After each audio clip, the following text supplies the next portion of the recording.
존경하는 국민 여러분, 문희상 국회의장님을 비롯한 선배 동료 의원 여러분, 정세균 국무총리를 비롯한 국무위원 여러분, 전라북도 정읍 고창 출신 민주통합의원 모임 원내대표 유성엽입니다.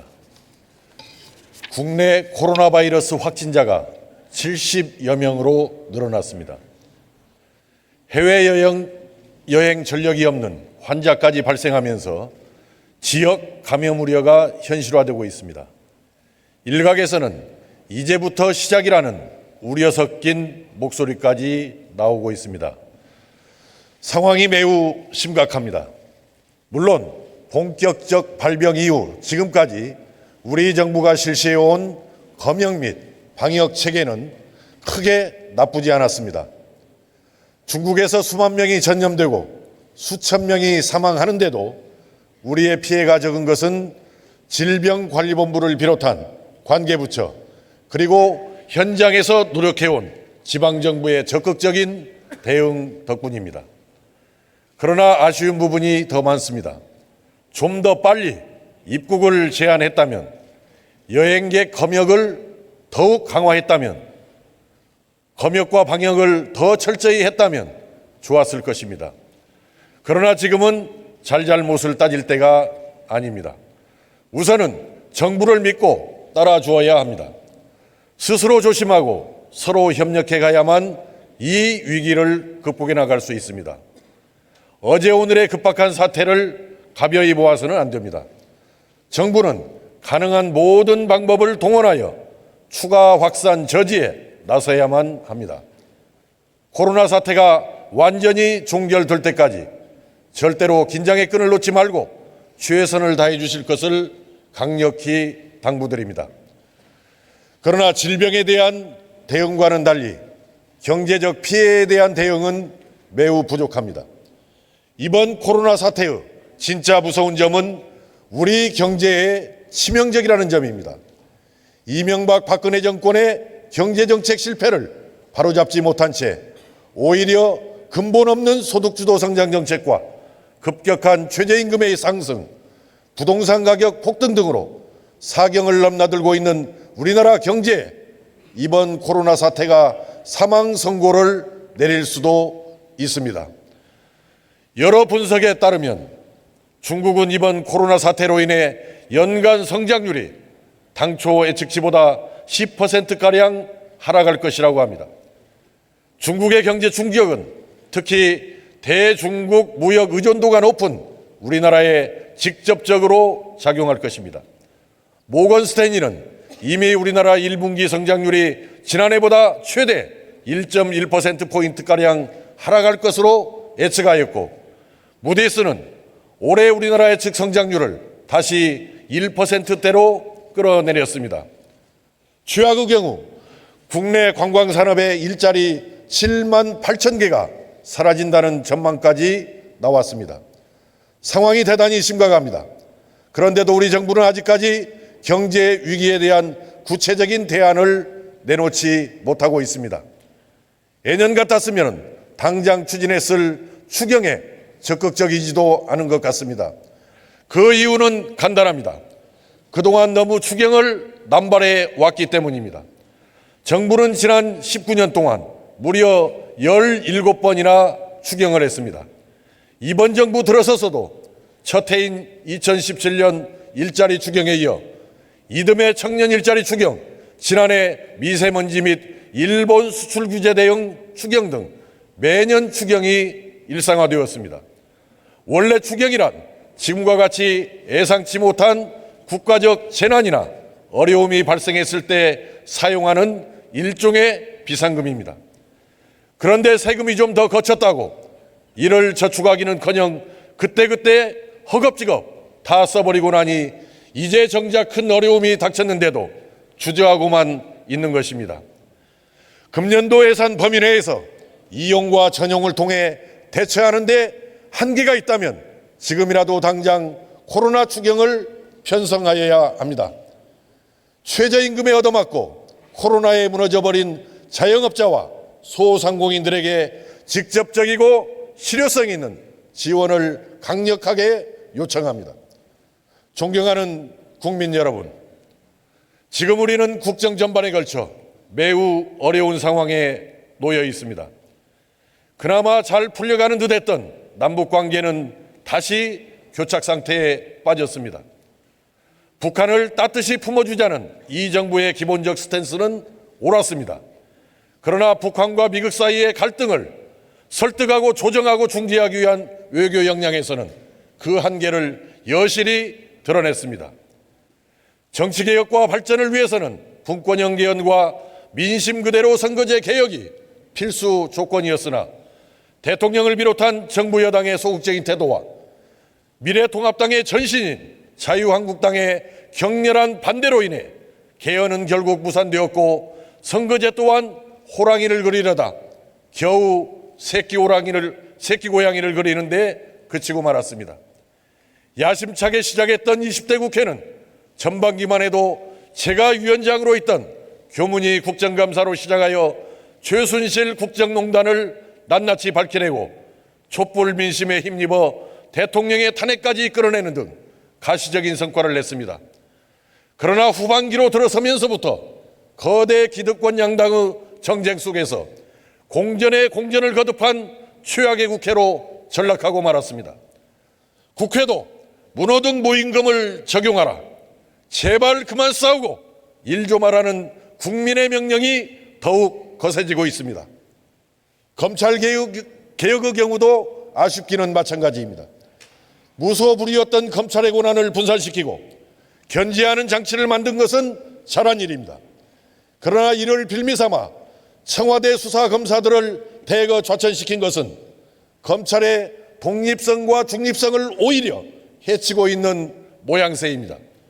대통령께서는 윤석열 총장에게 살아있는 권력에도 엄정해야 한다고 직접 당부하셨습니다.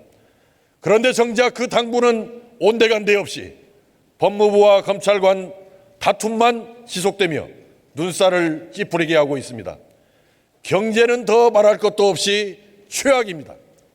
이명박 정권 3.3%, 박근혜 정권 3.0%의 성장률을 기록하며 지속적으로 침체되어 온 우리 경제는 문재인 정부 첫 해인 2017년 3.2%로 제법 잘 시작하는 듯 했지만은 이듬해 2.7%로 추락하고 결국 지난해인 2019년도에는 2.0%라는 최악의 성적표를 받았습니다. 일각에서는 경제는 이미 포기했다라는 말이 나올 정도입니다. 명백한 경제정책의 실패입니다. 이명박 박근혜 정부의 잘못된 경제정책을 이름만 바꿔 그대로 답습하고 오히려 거기에 소득주도 성장이라는 경제 원리에 어긋난 잘못된 경제정책을 무리하게 추진했기 때문입니다. 이제 더 이상 방관해서는 안 됩니다. 추락하는 대한민국의 성장 잠재력과 국제 경쟁력, 성장 지속력을 제고해 나가기 위해서는 DJ노믹스를 다시 배워야 합니다. 국가적 위기를 슬기롭게 극복했던 그때 그 정신으로 돌아가 공공개혁과 노동개혁, 교육개혁을 완수해서 우리가 꿈꾸는 새로운 세상을 만들어가야 합니다. 존경하는 국민 여러분, 지금 대한민국에는 세 가지가 없습니다. 첫째, 일자리가 없습니다. 둘째, 아기 울음소리가 없습니다. 그리고 셋째, 미래에 대한 희망이 없습니다. 먼저 첫 번째 없는 것, 바로 일자리입니다. 정부는 지난 1월 고용률이 60%로 역대 최대라 합니다. 전년 대비 같은 기간에 비해 56만 8천 개나 일자리가 증가했다고 자축하고 있습니다. 그러나 이것은 명백한 거짓입니다. 늘어난 56만 개 일자리 중 90%에 가까운 50만 개가 모두 60세 이상 노인 일자리입니다. 우리 모두가 알다시피 이 노인 일자리의 대부분은 세금으로 만든 일자리입니다. 돈 버는 일자리가 아니라 돈 쓰는 일자리를 만들어내고 있는 것입니다. 온갖 잡다한 명분을 붙여 실질적으로는 노인연금인 것을 일자리로 둔갑시키고 있습니다. 물론 OECD 국가 중 노인 빈곤율이 가장 높은 우리나라에서 노인 복지와 연금을 늘리는 것에 저희는 결코 반대하지 않습니다.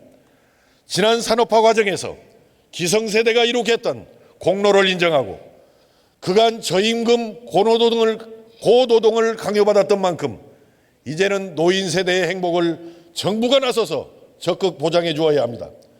그러나 국민을 상대로 거짓말을 해서는 안 됩니다.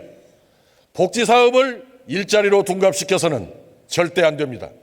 거짓말을 하고 성적표를 조작하면 당장은 넘어갈지 모르지만 평생 그 과목은 낙제를 면치 못하게 됩니다. 지금이라도 일자리 정책의 실패를 인정하고 보다 본질적인 대책을 구상하는 것이 올바른 정부의 자세라 할 것입니다. 존경하는 국민 여러분, 사실 우리는 노인 일자리보다 더 심각한 가짜 일자리, 세금 일자리를 가지고 있습니다. 바로 현 정부가 대폭 늘리겠다고 한 공무원을 포함한 공공부문 일자리입니다. 2018년 기준 우리나라의 공공부문 일자리는 총 245만 개로 전체 취업자의 9%에 달합니다.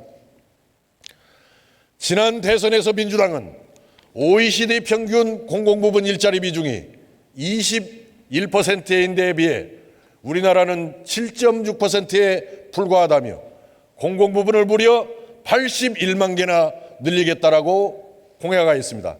그리고 추진하고 있습니다. 그러나 이는 과장된 수치입니다. 그 평균 속에는 OECD 국가 중 인구가 가장 많은 미국과 프랑스에 비해 공무원 수가 절반에 불과한 독일이 제외되어 있었습니다. 7.6%라는 우리도 빠져 있었습니다. 또한 공공부문으로 포함하는 대상의 범위도 다릅니다. 유엔 통계위원회의 기준과 달리 우리나라의 공공부문 통계 속에는 직업군인과 국정원 직원, 정부급여 사립학교 교원, 그리고 각종 공직 유관단체 등이 제외되어 있습니다. 공적 자금이 투입되어 있는 우리은행과 대우조선, 국민연금을 통해 사실상 인사권을 행사하는 포스코 등도 빠져 있습니다. 즉 정부는 사실상의 공공부문을 제외한 채 의도적으로 축소된 통계 자료에만 의존하여 공공부문을 늘리고 있는 것입니다. 그러나 이미 우리나라의 공무원은 포화 수준입니다. 우리나라 국가직 공무원 1인당 담당하는 국민 수는 77명으로 독일의 328명, 일본의 452명에 비해 매우 적습니다. 즉 독일과 일본에 비해 국가직 공무원이 4배, 5배 많은 상황입니다. 거기에 우리 공무원의 평균 급여 수준은 지난해 기준 6,360만 원으로 1인당 GDP의 약 1.6배 수준입니다. 독일과 프랑스가 각각 0.8배 정도 되는 것을 감안하면 2배나 더 받고 있는 셈입니다. 임기 또한 보장됩니다. 민간 근로자 평균 근속연수가 6.5년에 불과한 데 반해서 공무원은 그야말로 철밥통입니다. 퇴직 후에는 어떻습니까?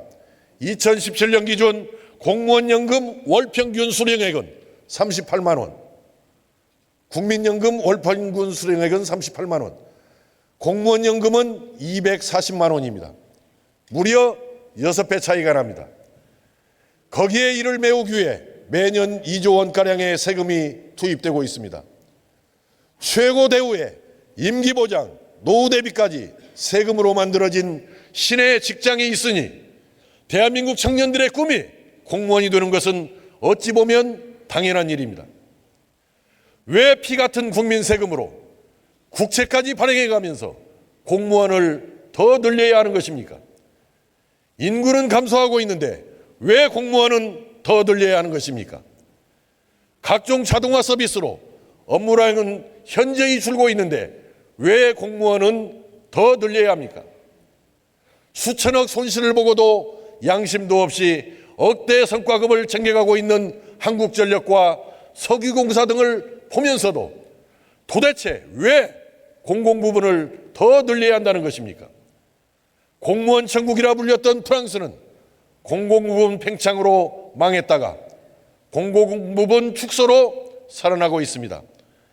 그 젊은 지도자 마크롱은 지지율의 급락을 감수하면서도 공공부문의 대대적 감축을 단행하였고 결국 프랑스가 돌아왔다라고 당당히 외칠 수 있었습니다. 독일의 메르켈 총리와 일본의 아베 내각 역시 공공부문 축소와 연금 개혁 등을 통해 나라 경제를 회생시켰습니다. 물론 이 같은 주장은 강한 반대에 부딪힐 수 있습니다. 그러나 진정한 정치는 인기 있는 일을 하는 것이 아니라 해야 할 일을 하는 것이라 생각합니다. 저는 이 자리에서 정부와 국민 여러분께 감히 제안합니다. 공무원 숫자를 30% 축소해야 합니다. 전체 산업 중 공공부문의 비중도 지금보다 30%를 감소시켜야 합니다. 이른바 공공부문 3.3 개혁입니다. 여기에 더하여 공무원 연금도 하우 상박 구조로 재편하여 궁극적으로는 국민연금과 형평을 맞춰가야 합니다. 존경하는 국민 여러분, 공공부문의 대규모 축소는 우리 세금을 아껴줄 것입니다. 여기서 생긴 막대한 재원으로 우리는 노동개혁을 해야 합니다. 사회적 안전망을 충분히 확충한 뒤 노동 유연성과 안정성을 동시에 제고하여야 합니다. 일반적으로 노동 유연성과 안정성은 상호 충돌하는 것으로 알려져 있지만 일부 유럽 국가에서는 고용과 해고의 자유를 보장하는 동시에 적극적인 사회 안전망 확충으로 두 마리 토끼를 동시에 잡아냈습니다. 이것이 우리 노동정책이 나아가야 할 방향입니다. 지금의 경직된 노동 상황 속에서는 새로운 일자리 창출을 기대하기 어렵습니다. 충분한 수준의 실업급여와 재취업이 가능한 직업교육 시스템을 공고하게 구축한 뒤에 과감한 노동개혁을 이뤄내야 합니다. 그래야 돈 버는 일자리, 진짜 일자리를 만들어낼 수 있습니다. 공공부문의 축소는 비효율의 제거를 통해 나라의 성장 잠재력과 국제 경쟁력을 제고할 것이고 민간 경제를 활성화시킬 것입니다. 지난해 우리 경제 성장률은 평년 기준 최저인 2%를 기록하였습니다.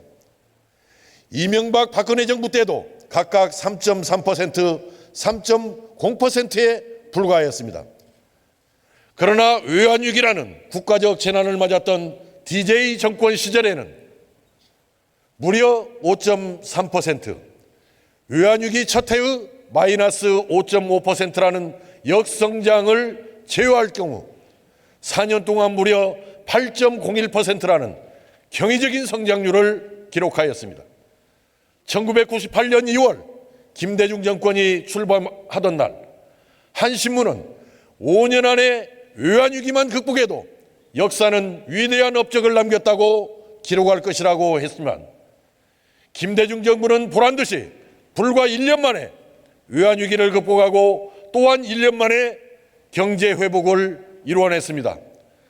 물론 기저효과를 감안하고 경제 성장기였다는 점도 인정합니다. 그러나 그럼에도 불구하고 놀라운 성적인 것은 틀림없는 사실입니다.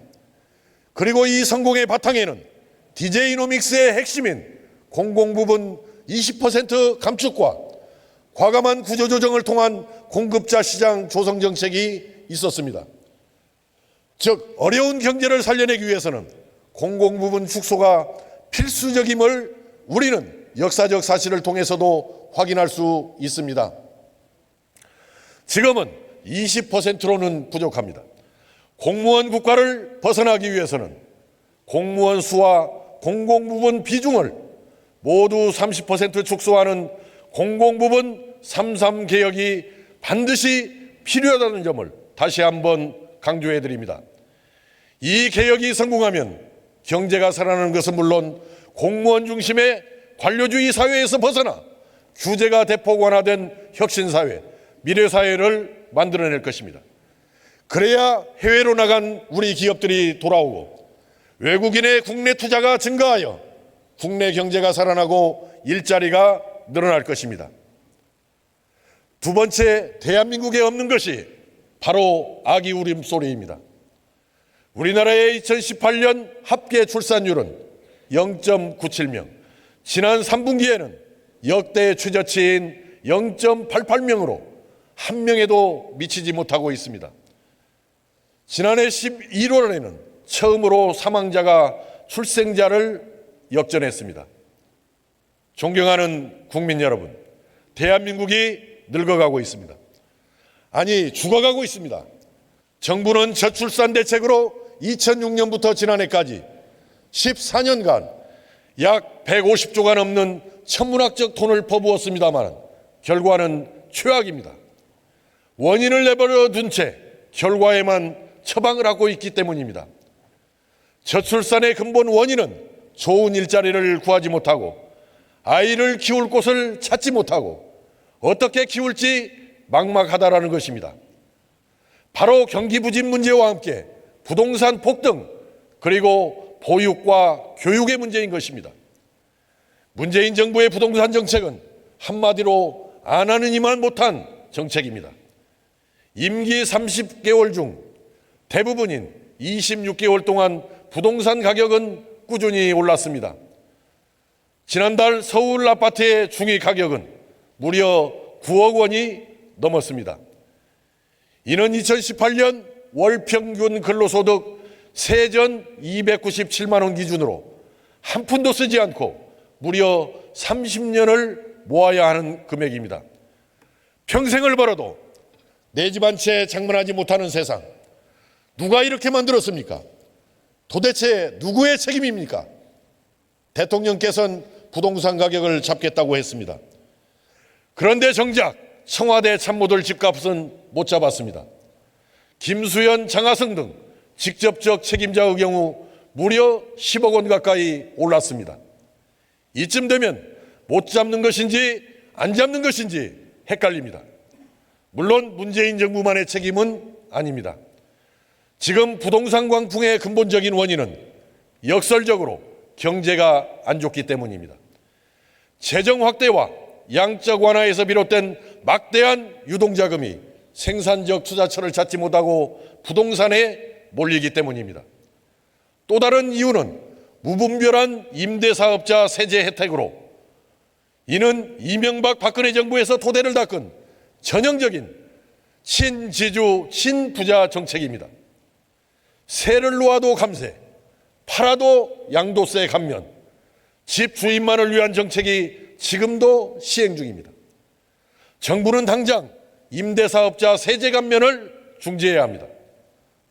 또한 단순 보유세 확대와 풍선 효과만 불러오는 지역 제한이 아닌 경제 활성화로 인한 투자처 확대와 부동산 공급 확대와 같은 보다 근본적인 대책을 마련해 줄 것을 강력하게 요청합니다. 보육과 교육 정책 또한 바뀌어야 합니다.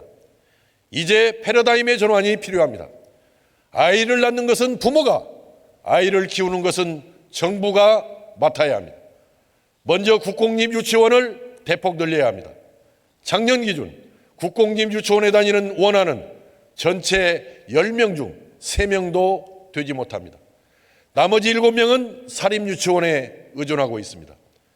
그러나 사립유치원 문제가 대두되면서 지난 1년 만에 사립유치원은 무려 242개나 감소하였습니다. 문제는 같은 기간 국공립 유치원은 겨우 58곳만 늘어났다는 점입니다. 국공립 유치원 증설을 정책 1순위로 놓아야 합니다. 모든 정책 자원을 투입해서 유아교육과 보육의 안정화를 도모해야 합니다. 존경하는 국민 여러분, 우리의 교육정책은 잃어버린 신뢰를 찾고 공정성을 높이는 방향으로 가야 합니다.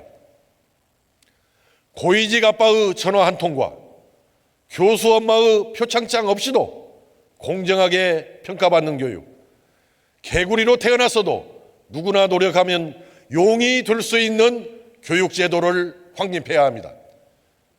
있는 집 자식들의 스펙 경쟁이 되어버린 수시제도를 바로잡고 정시 비율을 80%로 대폭 늘려야 합니다. 또한 교육의 탈정치를 위해 기존의 교육부를 폐지하고 독립적 기관인 가칭 국가교육위원회를 신설해야 합니다. 그래서 정권 맘대로 바뀌는 교육제도가 아닌 10년 후, 100년 후를 내다보는 장기적인 교육정책을 만들어가야 합니다. 아울러 고등교육, 즉 대학에 대한 국가재정 지원을 대폭 확대하여 교육의 질을 높이고 취약계층이 부담 없이 고등교육의 기회를 가질 수 있도록 하여야 합니다. 공공부문개혁, 노동개혁을 통한 경제의 활성화로 좋은 일자리의 지속적 창출과 함께 부동산 가격 안정, 국가가 책임지는 보육, 공정한 교육정책이 선행되어야만 비로소 저출산 해결의 실마리가 풀릴 것입니다. 마지막으로 지금 우리에게 없는 것, 그것은 바로 희망입니다. 희망이란 더 나은 내일을 만들어가는 것입니다. 희망을 만드는 것도 없애는 것도 모두 우리 정치의 몫입니다. 바로 그래서 희망이 없습니다. 모두가 정치 때문입니다. 분권형 개헌과 제대로 된 민심 그대로의 선거제 개혁을 통해 정치 구조를 근본적으로 변화시켜 우리 정치 문화를 바꿔 나가야만 합니다. 지금 정치에서 당면한 가장 큰 문제는 팬덤입니다. 팬덤을 기반으로 한 정치는 오로지 사람에게만 주목합니다. 무슨 이야기를 하느냐가 아니라 누가 이야기했느냐를 따집니다. 그 사람이 내 편을 들면 동지고 아니면 무조건 적입니다.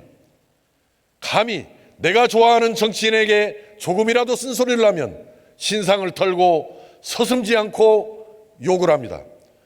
오죽하면 청와대에서조차 사실상 자제를 부탁하고 나섰겠습니까? 한마디로 도를 지나쳤습니다. 팬덤은 그동안 오랜 시간 우리 사회가 암묵적으로 합의해온 도덕의 기준마저 흔들고 있습니다. 객관과 공정의 기준이었던 언론과 사법기관의 권위는 땅에 떨어졌습니다. 그저 내 의견과 다르면 기레기가 쓴 가짜뉴스가 되어버리고 법조인은 적폐가 되어버립니다. 또한 팬덤은 내부 비판을 허용하지 않기에 자성의 목소리, 휘슬 불러들은 설 자리를 잃은 지 오래입니다. 임미리 교수 고발 사건만 보아도 팬덤 정치가 얼마나 편협하고 위험한지 잘 보여주고 있지 않습니까? 그러나 이는 비단 어느 한쪽만의 문제는 결코 아닙니다. 이대로라면 누가 집권을 하든 계속 사회는 양분되어 격한 대립을 반복할 것이고 우리 정치는 더욱 구렁텅이로 빠질 것입니다.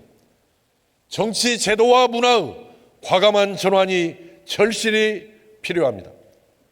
존경하는 국민 여러분, 새누리당과 자유한국당의 후신인 미래통합당은 문재인 대통령과 집권 여당을 맹렬히 비판하고 있습니다. 물론 그 비판이 나름 일리는 있다고 생각합니다. 그러나 전직과 전전직 두 명의 대통령이 영어의 신세가 되어 책임 추궁을 받고 있는 세력들이 국정을 농단하고 적폐를 쌓으며 남북관계를 파탄내고 경제까지 망친 세력들이 반성은 없이 발목만 잡아온 세력들이 이제와 문재인 정부를 비판하는 것은 제 눈에 들보는 보지 못한 채 나무 티끌만 지져가는 셈입니다. 그러나 문재인 정부가 잘하고 있다고 옹호할 수만도 없어 더욱 안타깝기만 합니다. 이명박 박근혜 정권이 망쳐놓은 경제를 다시 살려냈어야 하는데 오히려 더 망치고 있는 것이 현실입니다. 촛불 민심으로 선택된 정부로서 한 점 부끄럼 없는 국정을 펼쳤어야 함에도 과연 그렇게 해왔는지 묻고 싶습니다. 사랑하는 국민 여러분, 우리 모두는 알고 있습니다. 사람이라면 누구도 절대선이 될 수는 없습니다. 실수도 하고 잘못도 합니다. 이를 과감히 인정하는 용기가 필요합니다. 서로 칭찬해 줄 것은 칭찬해가며 모두 함께 걸어가야 합니다. 바로 이 역할을 하기 위해 대한 정치 세력을 만들어가고 있습니다. 누가 옳고 그르다는 심판자가 아닌 조정자, 중간자로서 화합과 발전의 길로 우리 모두 함께 나아가고자 합니다. 단순히 청년이 하는 정치가 아니라 청년을 위한 정치를 하고자 합니다. 미래 세대를 위해 재정을 아끼고 나라의 성장 잠재력을 높이며 혁신을 통해 일자리와 미래 먹거리를 만드는 정치, 기후변화와 환경 그리고 안전 문제를 심각하게 고민하고 행동하는 정치, 그것이 바로 우리 대한정치 세력이 추구하는 미래 정치의 방향입니다. 국민 여러분, 지금 우리 정치판을 지배하고 있는 정당이나 정치 세력은 모두 가짜입니다. 진보도 가짜이고 보수도 가짜입니다. 진짜 진보는 부모 잘못 만난 아이들과 자식을 잘못 둔 노인들, 중증 장애인과 난치병 환자, 노동단체조차 구성 못하는 취약한 비조직 노동자를 대변하고 보호해야 합니다. 그런데 현실은 어떻습니까? 도움이 필요한 사회적 약자는 외면한 채 평균 연봉이 1억 원에 가까운 노동 귀족들과 선거에 도움이 되는 잘 조직된 노동자들만 배려해 왔습니다. 이는 결국 최저임금의 급격한 상승을 초래했고, 이로 인해 최하층 노동자들은 오히려 그나마 있던 일자리마저 잃어버렸습니다. 그래서 이들은 모두 가짜입니다. 진정한 진보라면 무엇보다도 경제에 집중해야 합니다. 돈이 있어야 약자들을 배려하고 복지를 확대하는 데 있어서 국민적 저항을 피할 수 있는 것입니다. 그러나 불행하게도 지금 자칭 진보 정당들은 경제와 거리가 멉니다. 벌어서 쓸 생각은 안 하고 있는 것만 축내려 하고 있습니다. 경제 부진의 원인을 밝혀내기 위한 공부는 안 하고 나타나는 현상에만 급급하고 있습니다. 경제를 모르는 진보, 공부를 안 하는 진보는 모두 가짜입니다. 보수 또한 마찬가지입니다. 응당 보수라 함은 지키는 것입니다. 민족을 지키고 나라를 지켜야 합니다. 그리고 무엇보다도 개인의 자유와 권리를 억압하는 독재로부터 국민을 지키는 것이 바로 진짜 보수인 것입니다. 그러나 지금 우리의 자칭 보수들은 어떻습니까? 민족 통일의 책무는 져버린 채 남북관계에 딴죽을 걸기 바쁩니다. 나라를 지키자면서 다른 나라 국기를 앞세우고 있습니다. 정작 그들의 지도자들은 병역조차 면제된 사람이 많습니다.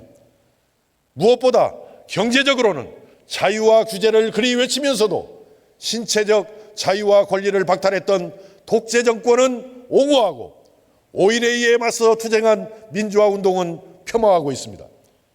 광주 민주화 운동이 조작되었다고 주장하며 그 광장에서 피 흘렸던 사람들이 모두 빨갱이 간첩이라던 역사의 죄인들은 아직도 가짜 보수의 무리에 섞여 있습니다.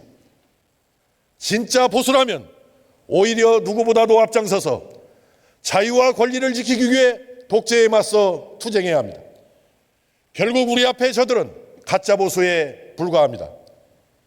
일제의 부역 행위를 정당화하고 상해 임시정부를 부정하며 통일을 방해하는 자들은 결단코 진짜 보수가 아닙니다. 우리 민주통합 모임은 대한민국 정치판에서 가짜 진보, 가짜 보수를 몰아내고자 합니다. 그래서 단순한 세대 교체가 아닌 정치 세력의 전면 교체를 이룩하고자 합니다. 껍데기는 버리겠습니다. 진짜 보수, 진짜 진보만 남아 경제 살리기에 집중하고 사회적 약자를 책임있게 보살피는 진짜 정치를 펼쳐 나가겠습니다. 존경하는 대한민국 국민 여러분, 우리는 같이 꿈꾸어야 합니다. 흙수저를 물고 태어났어도 금수저로 살아갈 수 있는 세상,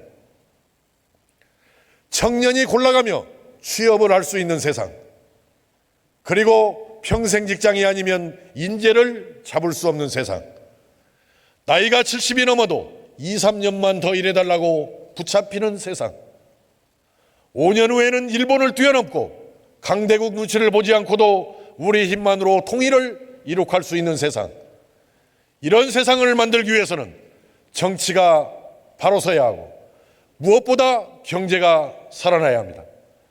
가짜 보수와 가짜 진보를 넘어 진정으로 경제를 살려낼 수 있는 대한 정치 세력에 귀를 기울여 주시기를 간곡히 부탁드립니다. 공공부문 감축과 노동개혁으로 경제를 살려 일자리를 만들고 부동산 안정과 보육, 교육 정책을 통해 저출산을 극복하며 정치개혁으로 희망을 안겨줄 새로운 대한정치 세력의 태동과 출범에 힘을 보태주시기 바랍니다. 올해 101세를 맞으신 김형석 연세대 명예교수께서는 열린 마음의 대화가 가장 소중하다고 하셨습니다. 정치 세력의 전면적 교체를 위해 저희가 먼저 열린 마음으로 나서겠습니다. 우리가 꿈꾸는 세상을 반드시 만들어 가겠습니다. 감사합니다.